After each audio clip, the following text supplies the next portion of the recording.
hemos ido avanzando rápidamente con esta serie. Yo siento que esta serie ha venido como a 100 por hora, ¿verdad? Y se nos va, pero hemos estado bastante comparando esta serie a nuestra familia con un equipo, ¿verdad? Con un equipo ahora, por ejemplo, este equipo de fútbol. Y yo pensaba como una de las razones por las cuales la gente se siente tan impresionada por estos equipos es porque muchas veces al final del partido pareciera que ya están derrotados, pero ellos no se dan por vencido y siguen tratando de salir adelante, y hay equipos que se han envuelto inclusive famosos porque son equipos que luchan hasta el final y que han logrado esas remontadas famosas en los últimos momentos, ¿verdad? Y yo creo que muchas familias muchas veces sienten que están así precisamente como esos equipos que van perdiendo, que son sus hijos alejados, sus personas con heridas profundas, años de conflictos, desilusiones, qué sé yo. Pero el Evangelio nos recuerda que Dios, Él es un especialista en remontadas, Él es un especialista en las cosas que nosotros creemos imposibles. Y ninguna derrota tiene la última palabra sobre nosotros, sino únicamente el Señor. Y mientras Cristo siga siendo el entrenador, siga siendo el jefe de nuestra familia, siga siendo el centro de nuestra familia, hermanos, las cosas aún no se han acabado. Vamos a salir adelante. ¿Lo cree? Yo lo creo. Y vamos a ir a Lucas esta mañana, Lucas capítulo 15, ya una historia muy conocida, ¿verdad? La historia del hijo pródigo, Lucas 15, y vamos a leer de los versículos 20 al 24. Dice la palabra del Señor: y levantándose, vino a su padre. Y cuando aún estaba lejos, lo vio su padre y fue movido a misericordia. Y corrió y se echó sobre su cuello y le besó.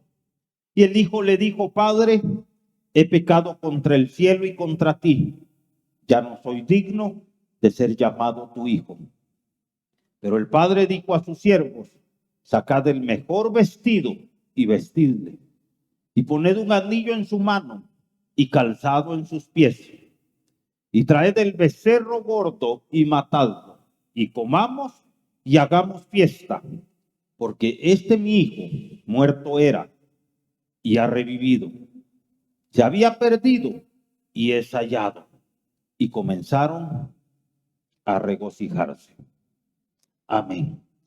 Creo yo que toda familia experimenta momentos difíciles, momentos donde parece que el marcador está en contra, donde es complicada la vida. Y eso es lo que nos da a entender Romanos capítulo 3, verso 23. Por cuanto todos pecaron, dice la Biblia, están destituidos de la gloria de Dios. ¿Cuántos han pecado? La Biblia es muy clara, ¿ves? Dice: por cuanto todos pecaron. Así que nadie está exento de cometer errores. Nadie, sino todos estamos expuestos a esa realidad. Y todas las familias enfrentan conflictos. No hay una sola familia que podamos decir que nunca hemos tenido un problema, sino todos nos enfrentamos a este tipo de situaciones. Nadie tiene el historial perfecto, ¿verdad? El pecado siempre va a afectar. Pero valga decir que las malas decisiones que tomamos siempre van a tener una consecuencia. Lo que la Biblia dice es: no os engañéis, Gálatas 6:7, no os engañéis, Dios no puede ser burlado, pues todo lo que el hombre sembrare, eso también segará. Es decir, entonces, que las decisiones que nosotros tomamos, cualquier tipo de decisión, va a tener consecuencias, va a tener resultados, sea para bien o sea para mal. Y eso es algo que nosotros no podemos evitar. Cuando alguien se equivoca, sepa que va a tener una consecuencia, va a tener un resultado de lo que ha hecho. Ahora bien, por supuesto, hay algunas consecuencias que vienen de esa forma. Y el enemigo quiere convencerte que las cosas son irreparables, que ya no hay esperanza. Eso es lo que él quiere. Y la Biblia lo dice, San Juan 10:10. El ladrón no viene sino para hurtar, matar y destruir. Yo he venido para que tengan vida y para que la tengan en abundancia. Satanás está buscando que nosotros creamos que ya no hay esperanza. ¿Qué sucede cuando el equipo dice, no, de hoy sí ya perdimos? Estaba yo viendo ese partido de ayer o antier, donde jugó Inglaterra contra Noruega. Y a último momento veo yo que sacan a Haaland, y Haaland, ¿por qué lo sacaron? Y entonces yo, para mí, en mi mente dije, se resignaron. Dijeron, ya no podemos. Y entonces sacaron a su mejor jugador, el hombre del gol. Lo sacan, ¿por qué? Porque se conformaron y dijeron, ya no podemos. Yo creo que a veces sucede esto en las familias y el diablo quiere que cada uno de nosotros estemos pensando así. Esto ya se acabó. Esto ya no tiene solución. Amén. Porque el diablo no viene sino para robar, para matar y para destruir. ¿Qué roba? Roba tu paz. ¿Qué roba? Roba tu bendición. ¿Qué roba? Te roba a ti la oportunidad de salir adelante. Digo, entonces viene para robar, viene para matar, viene para destruir. Quiere matar tu hogar, quiere destruirlo, eso sí, por supuesto. Pero lo que nosotros tenemos que saber es que el Padre siempre va a estar esperando el regreso del Hijo. Eso es lo que vimos nosotros en esta historia del Hijo pródigo. Ustedes saben que este Padre del Hijo pródigo representa a nuestro Padre en los cielos, que siempre está dispuesto a darnos una nueva oportunidad, que siempre está esperando que el que se aleja regrese, que siempre está esperando el poder darnos, otorgarnos su gracia, su perdón, el levantarnos, como lo hemos visto en esa historia. Así que el Padre siempre está esperando el regreso del Hijo. El amor de Dios va a permanecer aún cuando nos alejamos, aún cuando nosotros nos perdemos, aún cuando parece que el marcador es adverso, Dios sigue amándonos a nosotros. Amén. Lucas 15:20 dice, y levantándose, vino a su padre. Y cuando aún estaba lejos, lo vio su padre y fue movido a misericordia. Y corrió y se echó sobre su cuello y le besó. El padre, hermanos, nunca dejó de esperar a su hijo. Dios siempre va a estar dispuesto a tomar la iniciativa para restaurar nuestras vidas. Ese es Dios, ese es nuestro Dios. Así es que mientras nosotros querramos confiar en Dios, no nos demos por perdedores, hermanos. No nos demos por perdedores, porque lo mismo es que usted por la fe se dé por perdedor, porque si usted se da por perdedor ya perdió. Pero si usted mantiene la fe y cree que aún a pesar de eso las cosas pueden mejorar y cambiar, ese es el Dios que nosotros tenemos. Dice amén. Ese es nuestro Dios, el Dios que puede transformar toda clase de circunstancias. Pero por supuesto, Él depende de que haya arrepentimiento en nuestro corazón. Si nosotros nos arrepentimos, el arrepentimiento nos abre las puertas para la restauración. Mire lo que dice Lucas 15, versículos 18 y 19. El hijo alejado, pero de repente vuelve en sí, dice, me levantaré e iré a mi padre y le diré, Padre, he pecado contra el cielo y contra ti. Ya no soy digno de ser llamado tu hijo, hazme como uno de tus jornaleros. La restauración empieza cuando nosotros reconocemos nuestra circunstancia, nuestra situación. Ahí empieza la verdadera restauración. No cuando nosotros nos queremos alejar de Dios, no cuando nosotros nos alejamos, como hizo Adán, ¿verdad? Adán y Eva pecaron y se escondieron y se alejaron. Ahí no hay restauración. La restauración ocurre cuando, como este hijo regresa al padre arrepentido diciendo: ya no soy digno. Entonces empieza el camino a la restauración, pero sin arrepentimiento no hay restauración. Y Dios lo que hace es recibir con gracia al que regresa. Dios no lo recibe con cincho, no lo recibe con golpes, Dios lo recibe con gracia. Salmo 103, versículos 8 al 12, dice: misericordioso y clemente es Jehová, lento para la ira y grande en misericordia. No contenderá para siempre, ni para siempre guardará el enojo. No ha hecho con nosotros conforme a nuestras iniquidades, ni nos ha pagado conforme a nuestros pecados.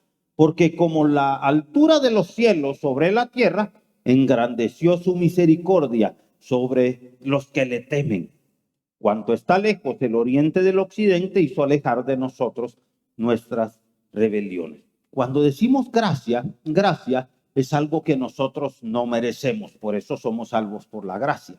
Porque nosotros no merecíamos salvación. Nosotros no merecíamos que el Señor nos perdonara. No merecíamos limpieza para nuestros pecados. Lo que merecíamos era la pena de la muerte, porque la paga del pecado es la muerte. Pero sin embargo, en su gracia, Dios viene, envía a su hijo muere por nosotros. El que no conoció pecado, por nosotros los pecadores lo hizo pecado, para que nosotros los pecadores tuviéramos una oportunidad de llegar al Señor por medio del sacrificio de Jesús. Lo que estoy diciendo es que entonces Dios nos da su gracia, y la gracia es algo que nosotros no merecemos. Por eso aquí el salmista dice que no nos ha tratado conforme a nuestras iniquidades, nos ha tratado conforme a su gracia. Nos ha dado opciones conforme a su gracia, nos ha dado bendición conforme a su gracia, hermano. Nos ha dado hijos, nos ha dado familia, lo ha hecho todo conforme a su gracia. Amén. Y Dios nos perdona de una manera abundante, no guarda rencor. Su misericordia es mayor que tu fracaso. Su misericordia es mayor que el marcador que está en tu contra, por el cual tú estás diciendo: esto ya no tiene solución. Amén.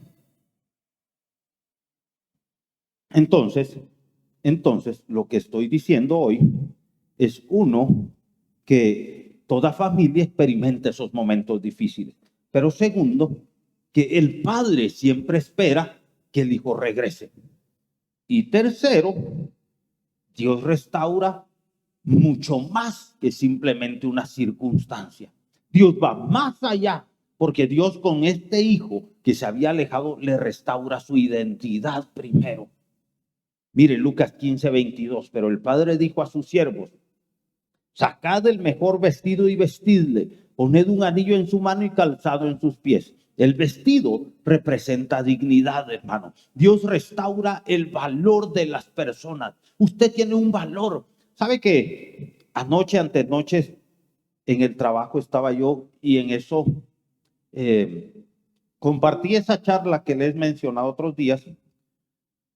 Y yo dije, les voy a compartir el valor de la vida y la familia como motivación. Ese fue el tema. El valor de la vida y la familia como motivación. Y entonces decía yo: nosotros somos valiosos, ustedes son valiosos, cada uno tiene un valor especial. Pero a la vez me ponía a pensar: ¿y qué tal de aquella persona? Por ejemplo, ahí hay casi solo hay hombres, ¿no? Y yo me puse a pensar: ¿qué tal que uno de estos muchachos ya su esposa no lo quiere, por ejemplo? Y entonces yo diciéndole: hay alguien que está esperándolo y tal vez no. Entonces dije yo al final: y si ya nadie te quiere, de todas maneras, hay un Dios que sí te ama. Hay un Dios que lo dio todo por ti, ¿verdad? Y Él es al que nosotros nos debemos, hermano.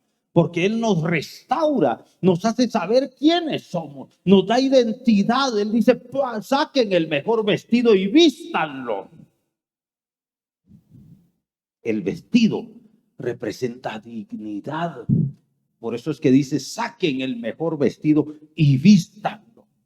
Dios restaura el valor que cada uno tenemos como persona. Mire, independientemente de lo que nos ha tocado vivir, nosotros tenemos un valor que fue asignado por Dios y que se nos asigna por medio de la sangre de Cristo, porque ese es el valor que nosotros tenemos. ¿Cuánto valemos? Valemos la sangre de Cristo. ¿Cuánto vale la salvación? Que a veces, mire, la tradición nos ha dicho, ay, no, es que ustedes predican una gracia barata. No es barata para nada, porque vale la sangre del Hijo de Dios.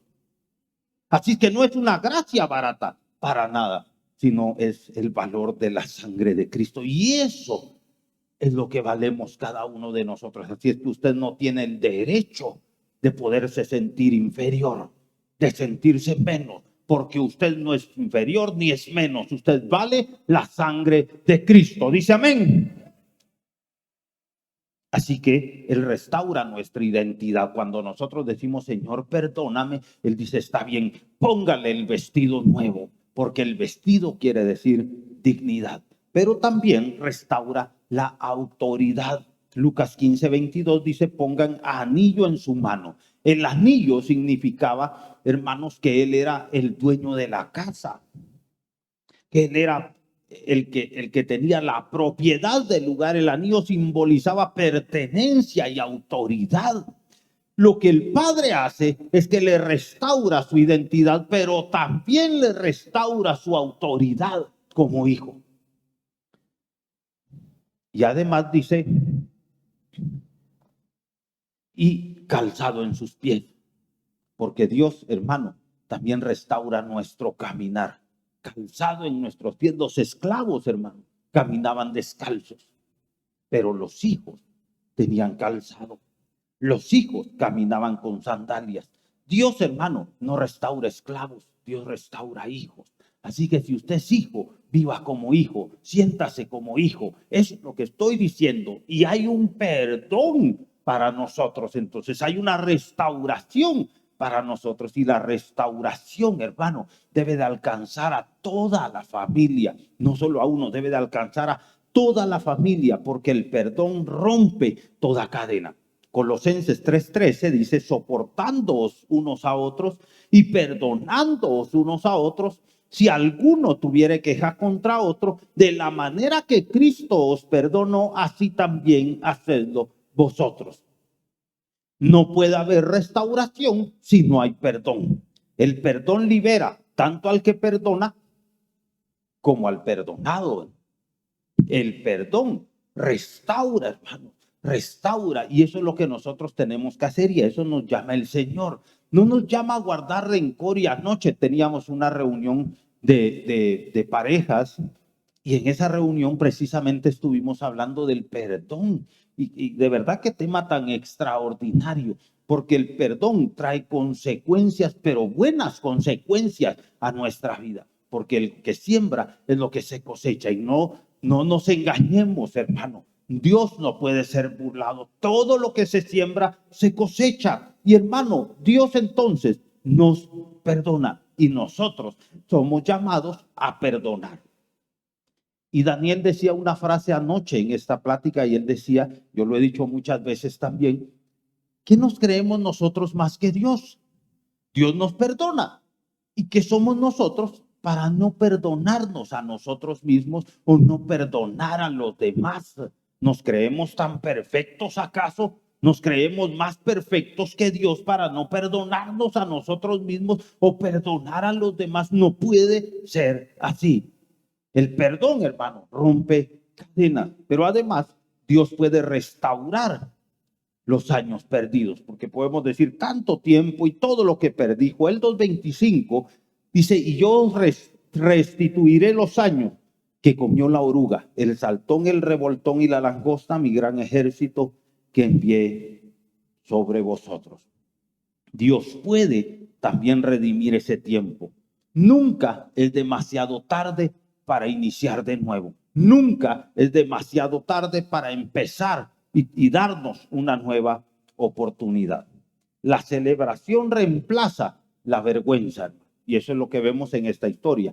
Como el hijo venía con vergüenza, pero el padre dice, maten al becerro más gordo y hagamos fiesta. Porque mi hijo muerto era, pero ha resucitado, se ha levantado. Lucas 15, 23 y 24 dice: traed el becerro gordo y matadlo, y comamos y hagamos fiesta, porque este mi hijo muerto era y ha revivido, se había perdido y es hallado.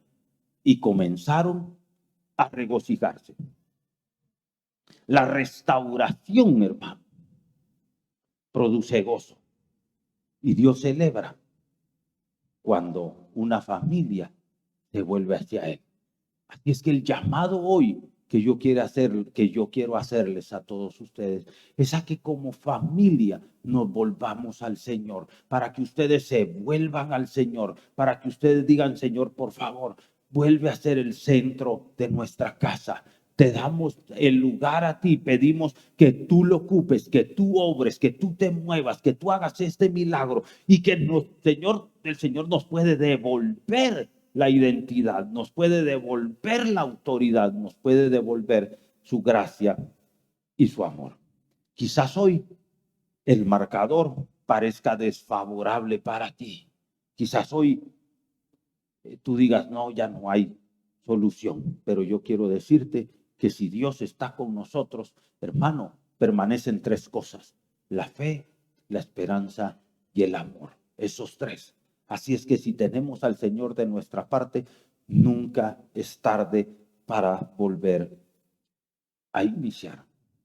Y hermano, este es el desafío: volvernos al Señor, orar al Señor por restauración, por reconciliación, esposos, esposas, entre padres e hijos, entre hermanos y hermanas, en el nombre de Jesús. No podemos seguir guardando rencor nosotros y creernos más que Dios.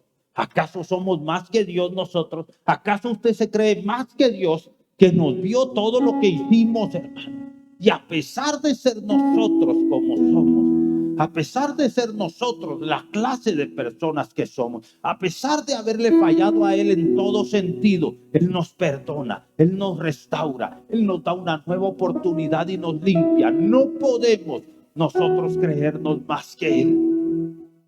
Él nos da de su gracia. Extendamos nosotros la gracia del Señor.